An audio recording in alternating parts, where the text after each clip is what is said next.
আগের লেকচারে আমরা SN1 আর SN2 সম্বন্ধে পড়িয়েছিলাম। ওটা পরীক্ষার জন্য খুবই ইম্পর্ট্যান্ট। দেখবে SN1 কাকে বলে, SN2 কাকে বলে, তার কী কী বৈশিষ্ট্যগুলো আছে, সেখানে বিক্রিয়ার মেকানিজম কী হয়, ঠিক আছে, এগুলো একটু দেখে রাখবে তোমার। আজকে আমরা পড়াবো নিউক্লিওফিলিক সাবস্টিটিউশন রিয়াকশনের আর একটা রিয়াকশন টাইপ, সেটাকে বলবো SNI। ওকে, SNI এর ফুল নাম কী হবে? এর নাম হচ্ছে সাবস্টিটিউশন নিউক্লিওফিলিক ইন্টারনাল, মানে সাবস্টিটিউশন নিউক্লিওফিলিক ইন্টারনাল মানেটা কি হচ্ছে? মানে দেখো, আমরা সাবস্টিটিউশন রিয়াকশানে কি দেখেছিলাম, যে একটা কম্পাউন্ডের একটা অংশ বেরিয়ে যাচ্ছে আর বাইরে থেকে আর একটা অংশ গিয়ে জুড়ে যাচ্ছে, তাকেই বলবো আমরা সাবস্টিটিউশন রিয়াকশান বা প্রতিস্থাপন বিক্রিয়া। কিন্তু দেখো, ধরো আমার কাছে একটা কম্পাউন্ড হলো, ঠিক আছে, এই কম্পাউন্ডের মধ্যে এইরকম দুটো পার্ট আছে ধরো। ওকে, যদি এমন হয় এই যে পার্টটা, এই পার্টটা এখান থেকে ভেঙে যাচ্ছে, ভেঙে গিয়ে এই পার্টটা এসে জুড়ে যাচ্ছে। ওকে, তারপরে দেখো এখানে কিন্তু সাবস্টিটিউশন হয়েছে, কেন? যে এই অংশটা বেরিয়ে যাচ্ছে কিন্তু এটা ঢুকছে। ওকে, সাবস্টিটিউশন। কিন্তু দেখো, এই সাবস্টিটিউশনে যে পার্টটা এখানে ঢুকছে মলিকুলের মধ্যে, সেটা কিন্তু কোনো বাইরে থেকে আসছে না, সেটা কিন্তু অলরেডি মলিকুলের একটা পার্ট বা মলিকুলের একটা পোর্শন, সেটাই ঢুকে যাচ্ছে ভেতরে। যেহেতু বাইরে থেকে কোনো নিউক্লিওফাইল আসছে না, মলিকুলের মধ্যেই নিউক্লিওফাইলটা ছিল, তাই একে বলবো সাবস্টিটিউশন নিউক্লিওফিলিক ইন্টারনাল। যেমন আমরা উদাহরণ দিতে পারি, ধরো আমরা যদি অ্যালকোহলকে যদি আমি থায়োনিল ক্লোরাইড দিয়ে SOCl2 দিয়ে হিট করি, তবে কি দেখব? অ্যালকোহলকে থায়োনিল ক্লোরাইড দিয়ে হিট করলে আমরা পেয়ে যাচ্ছি কি?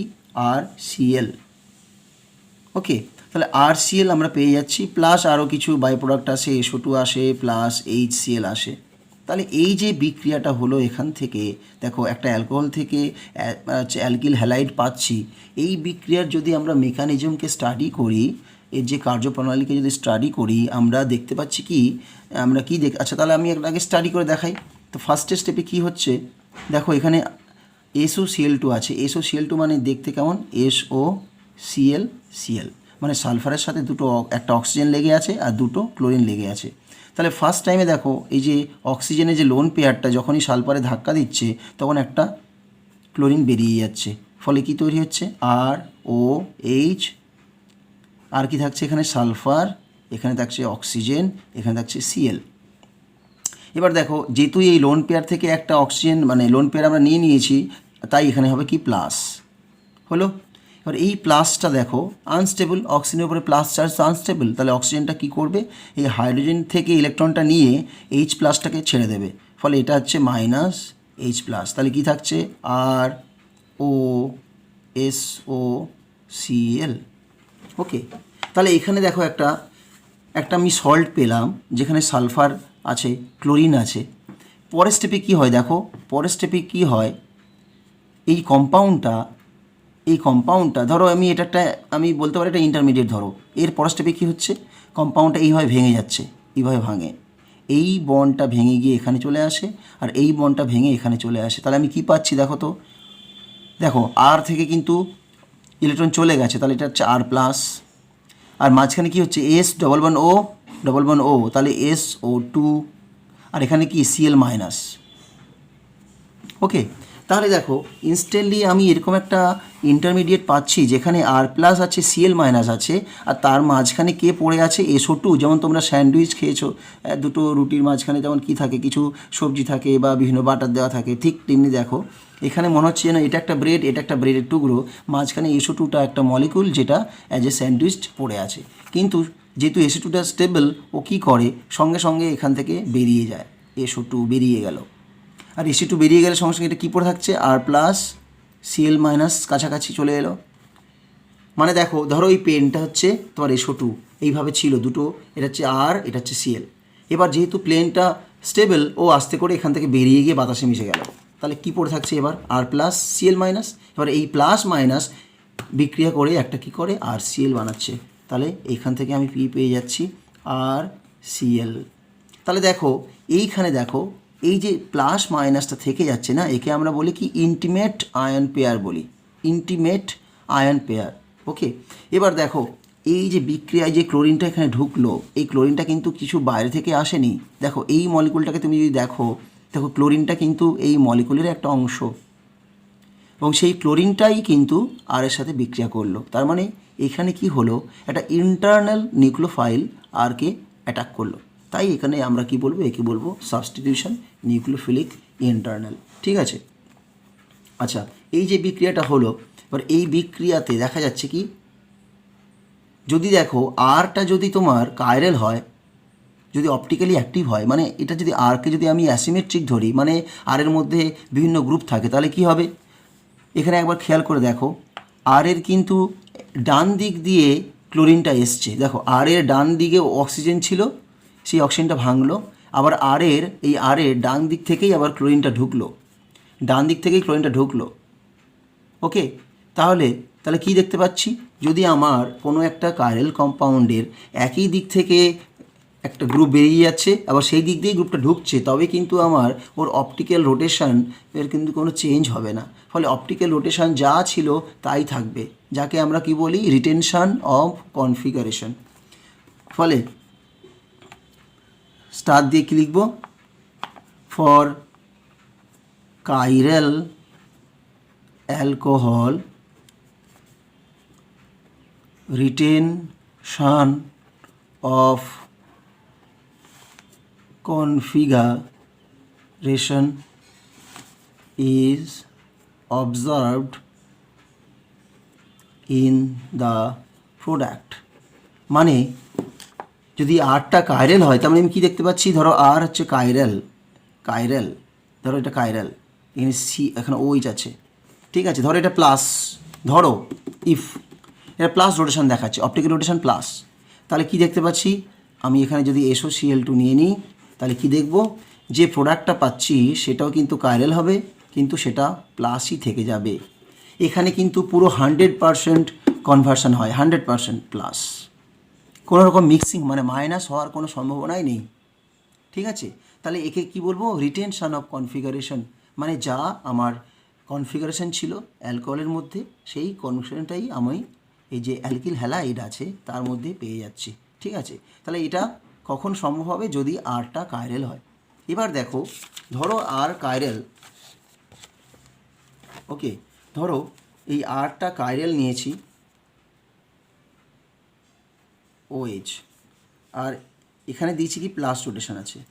ধরো এখানে আরটা যদি কাইরাল হয়, তাহলে আমি কি দিচ্ছি, ধরো আমি SOCl2 দিলাম, তাতে একটু পিরিডিন দিয়ে দিলাম, পিরিডিন একটা কিন্তু বেস, নাইট্রোজেন বেস। ওকে, তাহলে যদি পিরিডিন দিয়ে দিই, এবার কি হবে, পিরিডিন দিয়ে দিলে কি হবে, দেখো সেক্ষেত্রে কি হচ্ছে, তাহলে আর ও, ওকে, ROSOCl হলো, ঠিক আছে, প্লাস দেখো একটা H প্লাস বেরিয়েছিল, মনে আছে, এই স্টেপে একটা H প্লাস তৈরি হবে, সেটা কি হবে, PYH প্লাস। ওকে, PYH প্লাস, আর তার সাথে কে থাকবে, Cl মাইনাস। তাহলে এই পিরিডিনটা কী করলে, এটা কীভাবে তৈরি হচ্ছে, পিরিডিন সল্ট। ওকে, পিরিডিনিয়াম ক্লোরাইড যাকে বলবো, দেখো কীভাবে তৈরি হচ্ছে, দেখো এই যে পিরিডিনটা, এটা তো একটা বেস, এখানে নাইট্রোজেন থাকে, এই পিরিডিনটা কী করলো, দেখো অ্যাকচুয়ালি এটা এখানে কী ছিল, ফার্স্ট স্টেপে দেখলেই বুঝতে পারবে। দেখো এই ফার্স্ট স্টেপে এখানে কিন্তু একটা HCl তৈরি হয়েছে, দেখো এখানে একটা Cl তৈরি হয়েছে, আর এখানে একটা H তৈরি হয়েছে, তাহলে আমি এখানে HCl লিখতে পারি। তো এই যে স্টেপটাতে আমি কি পাচ্ছি, এখানে দেখো একটা ক্লোরিন বেরোচ্ছে, আর এই স্টেপে একটা H প্লাস বেরোচ্ছে, তাহলে এখানে আমি অ্যাকচুয়ালি কি পাচ্ছি, এটা প্লাস HCl।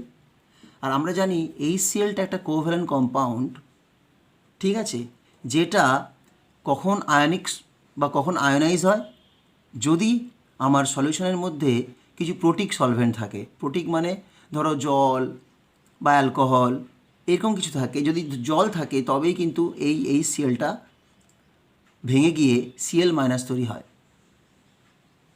ওকে, ঠিক করে বোঝার চেষ্টা করো, এই কম্পাউন্ড তৈরি হলো আর HCl তৈরি হলো, আর HClটা কিন্তু একটা কোভ্যালেন্ট কম্পাউন্ড, যেটা সহজে ভেঙে গিয়ে সিএল মাইনাস তৈরি করবে না। এটা কিন্তু আয়নিক কম্পাউন্ড নয়, কোভ্যালেন্ট কম্পাউন্ড। কিন্তু HCl কিন্তু কখন আয়নিক হয়ে যায়? দেখো আমরা জানি HCl একটা অ্যাসিড, মানে H+ দেয়। কখন সেটা? যদি আমরা অ্যাকোয়াস সলিউশনে দিই। HCl গ্যাস কিন্তু অ্যাসিডিক নয়। HCl সলিউশন মানে অ্যাকোয়াস সলিউশন, যাকে আমরা বলবো হাইড্রোক্লোরিক অ্যাসিড, ওখানে কিন্তু আমরা ওর অ্যাসিডিক প্রপার্টি দেখতে পাই, কারণ জল আছে বলেই ওটা H+টা তৈরি হচ্ছে। ঠিক আছে, এবার দেখো, তার মানে আমি এটা মনে রাখবো, প্রোটিক সলভেন্টেই HClটা অ্যাসিড হিসাবে কাজ করে, অ্যাপ্রোটিক সলভেন্টে HCl অ্যাসিড হিসাবে কাজ করে না। এবার দেখো, তার মানে দেখো এই যে স্টেপটাতে আমি দেখতে পাচ্ছি, এখানে কিন্তু আমরা কোনো প্রোটিক সলভেন্ট ইউজ করি না। জেনারেলি আমরা ইনার্ট সলভেন্ট ইউজ করতে পারি, কার্বন টেট্রাক্লোরাইড, CCl4 বা এই ধরনের কিছু ইউজ করি। তাতে কি হয়? এটা কিন্তু প্রোটিক সলভেন্ট নয়, ফলে এই যে HClটা এটা কিন্তু ভাঙে না। ফলে এখানে HCl ভাঙে না বলে Cl মাইনাসও তৈরি হয় না। দেখো, যদি এটা ভাঙতো তাহলে কি হতো? তাহলে আমি এখান থেকে কি পেতাম? যদি ভাঙতো H+ পেতাম, Cl মাইনাস পেতাম, তাহলে এটা তো নিউক্লিওফাইল। কিন্তু যেহেতু ভাঙেনি, তাই এখান থেকে আমি কোনো Cl মাইনাস পাবো না। আর এই Cl মাইনাস যদি ভাঙতো তাহলে সেটা কিন্তু একটা এক্সটার্নাল নিউক্লিওফাইল। বুঝতে পারলে?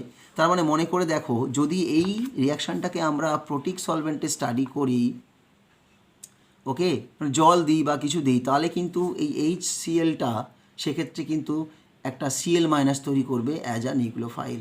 সেক্ষেত্রে কিন্তু বিক্রিয়ার কন্ডিশন চেঞ্জ হয়ে যাবে। ওকে, আচ্ছা, এবার দেখো তো এখানে কি হচ্ছে। এখানে আমি একটা পিরিডিন নিয়েছি। পিরিডিন কি করে? এই যে HClটা যেটা কোভ্যালেন্ট ছিল, সে HClটাকে আয়োনাইজ করে কিভাবে? এই এনটা আগে H+কে ধরে নেয়, দিয়ে এটা প্লাস হয়, কারণ এন তো বেস, অ্যালকালি। ওকে, অ্যালকালিক বলবো না, অ্যালকালি আলাদা, OH মাইনাস কন্টেনিং। এটা হচ্ছে বেস, লোন পেয়ার আছে। তাহলে এটা কি করবে? একটা H+কে নিয়ে পিরিডিনিয়াম হয়ে গেল, একে বলে পিরিডিনিয়াম। পিরিডিনিয়াম, ওকে। আর যেহেতু প্লাস হলো, তাহলে Cl মাইনাসটা কী হবে? এর পাশাপাশি ঘুরে বেড়াবে, ফ্রি। Cl মাইনাস কিন্তু ফ্রি, তাহলে এই দুটো কিন্তু ফ্রি আয়ন। তাহলে এটা হচ্ছে পিরিডিনিয়াম ক্লোরাইড। ওকে, তাহলে এবার আমি কি পাচ্ছি? আগের কন্ডিশনে যখন পিরিডিন ছিল না, সেক্ষেত্রে কিন্তু আমি কোনো ফ্রি Cl মাইনাস পাইনি মিডিয়ামের মধ্যে। কিন্তু এক্ষেত্রে যেহেতু পিরিডিন যোগ করেছি, সেই পিরিডিন কি করেছে? এই HClকে আয়নাইজ করে Cl মাইনাস তৈরি করলো। তার মানে আমি মিডিয়ামে এখন ফ্রি Cl মাইনাস পাবো। ঠিক আছে, আবার দেখো এদিকে চলে এসো। দেখো, এই যে বিক্রিয়াটা হচ্ছিল, এটা কিন্তু একটু স্লো বিক্রিয়া। এই বিক্রিয়াটা মানে এই যে ভেঙে যাওয়া, দেখো এই স্টেপটা কিন্তু স্লো। মানে এখানে দেখো অক্সিজেনটা ভেঙে যাচ্ছে, তাহলে Cl মাইনাস তৈরি হচ্ছে, দিয়ে এটা তৈরি হচ্ছে। তাহলে এই যে স্টেপটা কিন্তু একটু স্লো স্টেপ। ঠিক আছে, তাহলে এই পার্টটা কিন্তু একটা স্লো স্টেপ, যেখানে অক্সিজেন ভাঙছে আর Cl মাইনাস বেরিয়ে গিয়ে এই Cl মাইনাসটা পরে অ্যাটাক করে একটা RCl তৈরি করলো। মানে এই যে Clটা ডান দিক দিয়ে অ্যাটাক করলো, এটা কিন্তু পুরোটাই সম্ভব হবে যদি এটা আস্তে আস্তে ভাঙে, তবেই Cl মাইনাস তৈরি হবে, তবেই এটা অ্যাটাক করবে। আর যেহেতু বাইরে কোনো Cl মাইনাস নেই, ফলে সেই বাইরের Cl মাইনাস এই Rকে বাঁ দিক দিয়ে অ্যাটাক করার কোনো সম্ভাবনা নেই। মানে বাঁ দিক দিয়ে কেউ অ্যাটাক করতে পারছে না, কারণ ফ্রি কোনো Cl মাইনাস নেই। হলো? এবার দেখো, এই মিডিয়ামে কিন্তু একটা ফ্রি Cl মাইনাস আছে। আর যেহেতু বলেছিলাম এই বিক্রিয়াটা স্লো বিক্রিয়া, ফলে এই ফ্রি Cl মাইনাস কী করবে? যেহেতু এটা স্লোলি ভাঙে, ফলে এই স্লোলি ভাঙার আগেই এই Cl মাইনাস কী করলো? এই Rকে উল্টো দিক দিয়ে মানে ব্যাক সাইড অ্যাটাক করলো। এটা হচ্ছে SN2 ফ্যাশনে, SN2 টাইপ। তাহলে এই Cl মাইনাস কী করলো? Rকে উল্টো দিক দিয়ে অ্যাটাক করলো, তারপরে এটাকে ভেঙে দিল। ঠিক আছে, যদি এই Cl না থাকতো তবে এটা হতো, কিন্তু সেটা খুব আস্তে আস্তে হতো। কিন্তু যদি এই Cl থাকে, তবে সেটা এই রিয়াকশানটাকে ত্বরান্বিত করবে বা অ্যাক্সিলারেট করলো। তাতে কি হবে? আমার বিক্রিয়াটা কী দাঁড়াচ্ছে দেখো। তাহলে এই অংশটাকে বাদ দিলে আমি কি পাচ্ছি? SO2। তাহলে SO2 আর কি পাচ্ছি? Cl মাইনাস প্লাস, এখানে আর দেখো, আর এর কোন দিকে Cl এসছে? বাঁ দিক দিয়ে। তাহলে আরটা কী ছিল? কাইরেল ছিল। যদি আর হয় বাঁ দিক দিয়ে Cl আসে, তবে কিন্তু কাইরাল কম্পাউন্ডের অপটিক্যাল রোটেশন চেঞ্জ হয়ে যায়। একমাত্র যদি কাইরাল সাবস্ট্রেট হয়, তার এই যে ধরো নিউক্লিওফাইলটা কোন দিক দিয়ে অ্যাপ্রোচ করলো, বাঁ দিক দিয়ে না ডান দিক দিয়ে, সেক্ষেত্রে কিন্তু প্রোডাক্ট কম্পোজিশন চেঞ্জ হয়ে যায়। ঠিক আছে, তার মানে এখানে যদি প্লাস থাকে আর যেহেতু এটা উল্টো দিক দিয়ে এসছে মানে SN2 টাইপ হয়ে গেছে, আর SN2তে কী হয়, SN2তে হয় ইনভার্সন হয়, সেক্ষেত্রে কী হবে, এটা হয়ে যাবে মাইনাস। ওকে, তার মানে যদি পিরিডিন দিই তাহলে কাইরেল অ্যালকোহলের ক্ষেত্রে ইনভার্সন অফ কনফিগারেশন দেখা যায়। ওকে, for chiral alcohol, okay, reaction with SO2 pyridine generate, দেখতে পাচ্ছ, generate inversion of কনফিগারেশন। তার মানে যদি আমরা কাইরাল অ্যালকোহল নিই আর তাতে যদি আর কেমিক্যাল কী নিচ্ছি SO2 পিরিডিন নিই, সেক্ষেত্রে কিন্তু আমার ইনভার্সন হবে, মানে optical rotation of product change হয়ে যাবে। বুঝতে পারলে? তাহলে এই হলো আমার মোটামুটি নিউক্লিওফিলিক সাবস্টিটিউশন, যেখানে আমরা কী কী পড়িয়েছি, SN1 পড়িয়েছি, SN2 পড়িয়েছি, SNI পড়িয়েছি। ঠিক আছে, আচ্ছা এরপরে আমরা তাহলে চলে যাব যেটা আমাদের সিলেবাসে দেওয়া আছে, সিলেবাসে আছে এলিমিনেশন রিয়াকশন।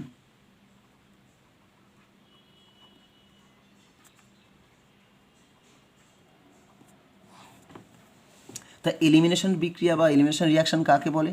যখন কোনো মলিকুল থেকে দুটো গ্রুপ বেরিয়ে যায় একসাথে, সেই দুটো গ্রুপ বেরিয়ে গেলে কি হয়, মলিকুলের মধ্যে একটা এক্সট্রাস বন্ড তৈরি হয়ে যায়।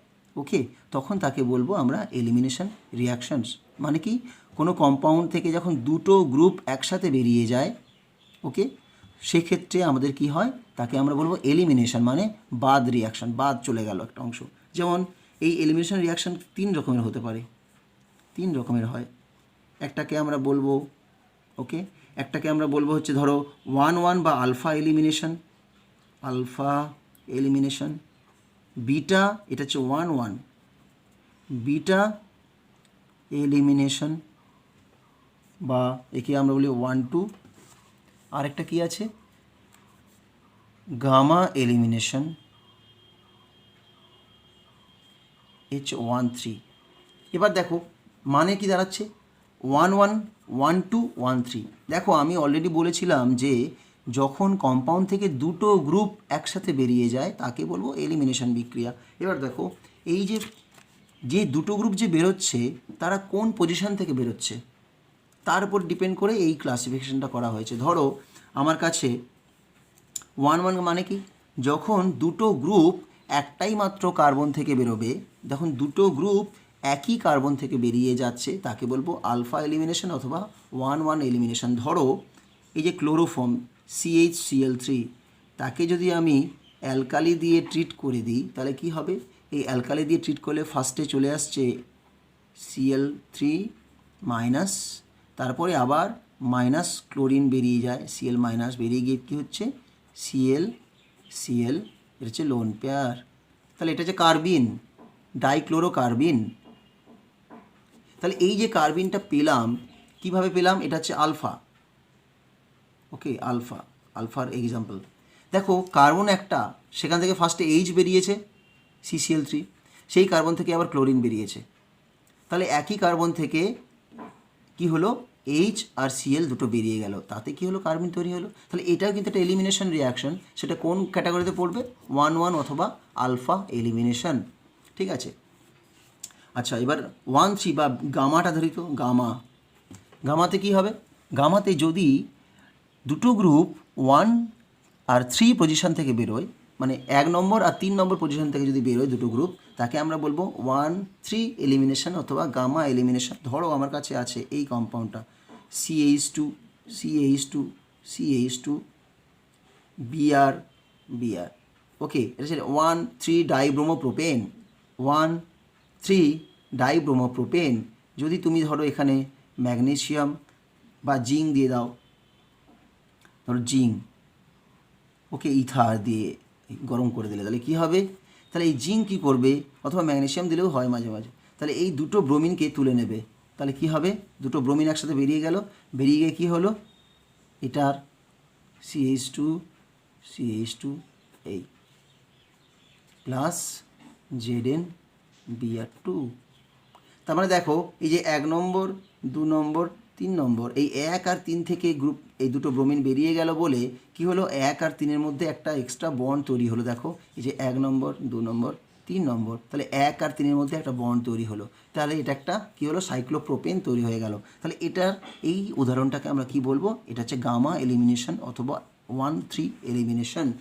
এবার আমাদের সিলেবাসে যে পার্টটা পড়াতে হবে সেটা হচ্ছে মেনলি বিটা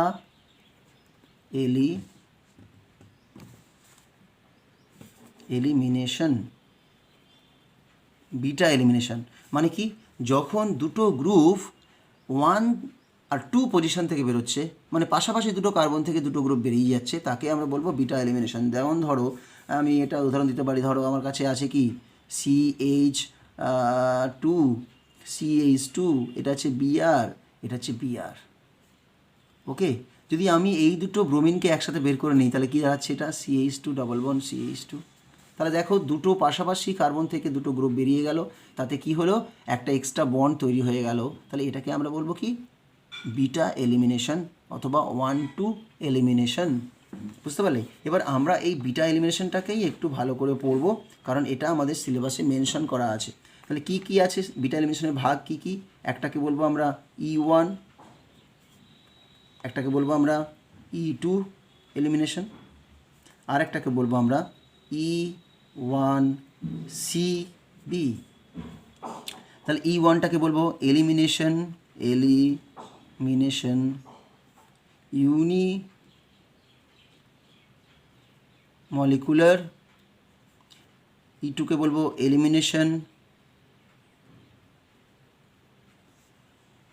বাইমলিকুলার,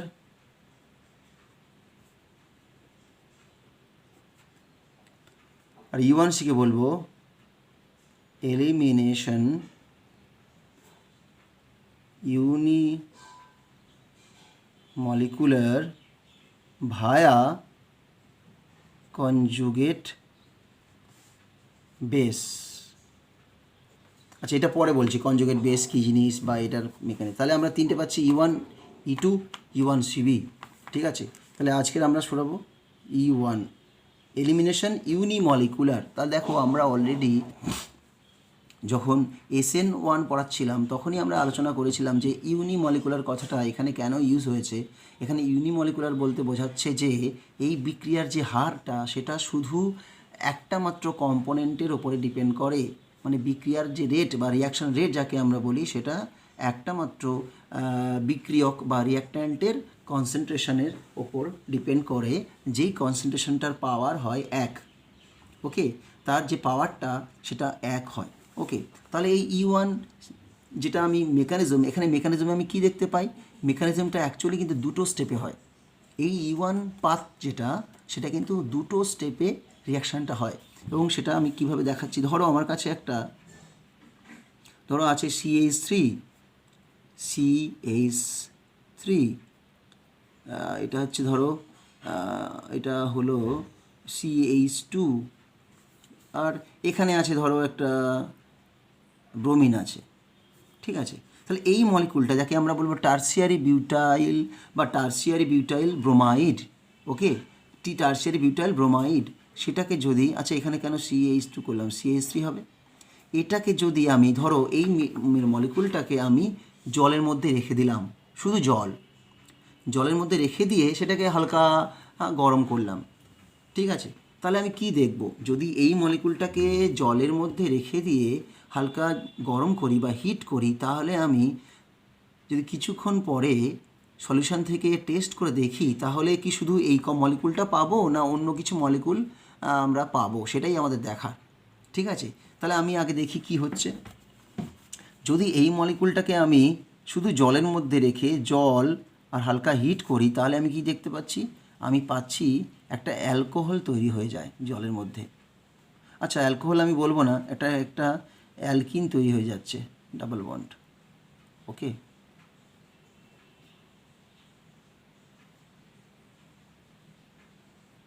এটা যে হচ্ছে কী হলো, বিউটিন। বুঝতে পারছো কি? এটা CH2 double bond CCH3 CCH3, তাহলে এই মলিকুলটা তৈরি হয়ে যাচ্ছে। এবার কেন হচ্ছে, কি ব্যাপারটা, সেটা আমাকে ডিসকাস করতে হবে, ঠিক আছে? এবার তার মেকানিজমটা দেখি তো। মেকানিজম যখন স্টাডি করা হয় তখন দেখা যায় যে রিয়াকশানটা দুটো স্টেপে মুভ করছে, মানে মাঝখানে একটা ইন্টারমিডিয়েট আছে। ওকে, ইন্টারমিডিয়েট মাঝখানে থাকা মানে সেটা দুটো স্টেপ, মানে দুটো ট্রানজিশন স্টেট তৈরি হচ্ছে। তাহলে স্টেপ ওয়ানে কী দেখতে পাচ্ছি? স্টেপ ওয়ানে আমি দেখতে পাবো এই যে মলিকুলটা CH3 সি CH3 আর আছে CH3 আর আছে ব্রোমিন। স্টেপ ওয়ানে কী দেখতে পাচ্ছি? স্টেপ ওয়ানে এই ফার্স্টে এটা এই ব্রোমিনটা ভেঙে বেরিয়ে যায়, CH3 CH3 আর আছে CH3, এটা প্লাস আর আছে Br মাইনাস। মানে স্টেপ ওয়ানটা কিন্তু খুবই স্লো স্টেপ, এটা স্লো। ওকে, আর এখানে কি দেখা যাচ্ছে? স্লো যদি হয় তাহলে কি হবে? RDS হবে, রেট ডিটারমাইনিং স্টেপ হবে। আর এই স্টেপে কি দেখতে পাচ্ছি? আস্তে আস্তে করে ব্রোমিনটা খুলে সলিউশনে চলে যাচ্ছে, মানে এখানে একটা ছোট্ট আয়ন পেয়ার দেখতে পাচ্ছি, একটা টারশিয়ারি বিউটাইল ক্যাটায়ন আর একটা হচ্ছে ব্রোমাইড, এই দুটো সলিউশনে তৈরি হয়ে যাচ্ছে। ওকে, যখনই সলিউশনে তৈরি হয়ে গেল, যখনই তো সলিউশনে এটা তৈরি হয়ে গেল, তারপরে নেক্সট অপশান কি থাকে? দেখো, এই কাছে দুটো অপশান থাকতে পারে। একটা কি, আইদার সলিউশনে যে জল আছে সেই জলটা এখানে অ্যাটাক করলো, সেই জলটা এখানে অ্যাটাক করলে কি হবে? টারশিয়ারি বিউটানল তৈরি হবে। ওকে, যেটা আমাদের SN1-এ দেখেছি, টারশিয়ারি বিউটানল হবে, যেটা আমরা SN1-এ দেখেছি। ওকে, আচ্ছা, টারশিয়ারি বিউটানল হলো, তাহলে আমি দেখি,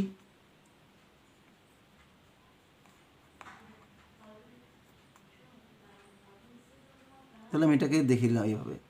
এবার দেখো, তাহলে এই যে ইন্টারমিডিয়েট টারশিয়ারি বিউটাইল কার্বোক্যাটায়ন, সেখানে যদি একটা জল ঢুকে যায় তাহলে এটা হলো টারশিয়ারি বিউটাইল। কিন্তু ধরো জলটা যদি এখানে ডাইরেক্টলি না ঢুকে, জলের কি, জলের মধ্যে কি আছে? জলের মধ্যে কি আছে দেখি? H2 আর O, এই যে লোন পেয়ার আছে দুটো, ফলে লোন পেয়ারটা তাহলে কি হয়? সেটা একটা গুড নিউক্লিওফাইল হতে পারে। আমরা কি জানি? জলটা একটা নিউক্লিওফাইল, কারণ লোন পেয়ার আছে। আবার যদি আমরা লুইস কনসেপ্ট দেখি, লুইস কনসেপ্ট অনুযায়ী লোন পেয়ার থাকা মানে সেটা কিন্তু একটা মাইল্ড বেস হিসেবে কাজ করে। ফলে এই যে জলের যে লোন পেয়ারটা, সেটা কিন্তু একটা বেস, আর বেস কি করে? H+কে নিয়ে নেয়, ঠিক আছে? ফলে এই যে জলের লোন পেয়ারটা এই H+টাকে তুলে নেবে, তুলে নিলে এখানে কি হচ্ছে? এখানে কি হয়ে যাচ্ছে? এখানে হচ্ছে H+ চলে গেলে এখানে হচ্ছে মাইনাস, আর এই মাইনাসটা কি হবে? এই প্লাসটাকে নিউট্রালাইজ করে দিচ্ছে। ফলে দেখো CH3 CH3 double bond CH2, ফলে আমরা কি পেয়ে যাচ্ছি? এটা প্লাস হাইড্রোনিয়াম আয়ন পেয়ে যাচ্ছি। তার মানে দেখো এই মেকানিজমের যে দেখো SN1 আর E1, এই ফার্স্ট স্টেপটা কিন্তু কমন, যেখানে আমাদের একটা টারশিয়ারি বিউটাইল কার্বোক্যাটায়ন তৈরি হয়ে যাচ্ছে। পরের স্টেপে আমি দেখতে পাচ্ছি কি, SN1-এর ক্ষেত্রে এখানে জল অ্যাটাক করে এখানে অ্যালকোহল তৈরি হচ্ছিল, কিন্তু E1-এর ক্ষেত্রে জলটা ডিরেক্টলি কার্বনে অ্যাটাক না করে একটা H+কে তুলে নিচ্ছে, ফলে কি হয়? আমার একটা অ্যালকিন তৈরি হয়ে যাচ্ছে, মানে এটা একটা বা এলিমিনেশন রিয়াকশানের উদাহরণ হয়ে যাচ্ছে, ঠিক আছে? তাহলে তবে এই রিয়াকশানের যদি মেকানিজম আমি দেখি, কি দেখতে পাবো? ওকে, তাহলে রেটটা কি আসছে? Rate equal to some rate constant into concentration of tertiary butyl bromide. এখানে কিন্তু কোনো জলের কনসেন্ট্রেশন আসছে না, ঠিক আছে? তাহলে এই রেটটা একমাত্র শুধু টারশিয়ারি বিউটাইল ব্রোমাইডের উপরেই ডিপেন্ড করে থাকে বলে এটাকে আমরা কি বলবো? ইউনিমলিকুলার। ওকে, বা এটা খুবই কারেক্টলি বলতে গেলে এটাকে ফার্স্ট অর্ডার বলে, ঠিক আছে? তাহলে এটা হচ্ছে ফার্স্ট অর্ডার রিয়াকশান, তাই এটা হচ্ছে E1। ওকে, তাহলে এটা হচ্ছে E1 রিয়াকশান হয়ে গেল। এবার এর বৈশিষ্ট্যগুলো কি? ক্যারেক্টারিস্টিক্স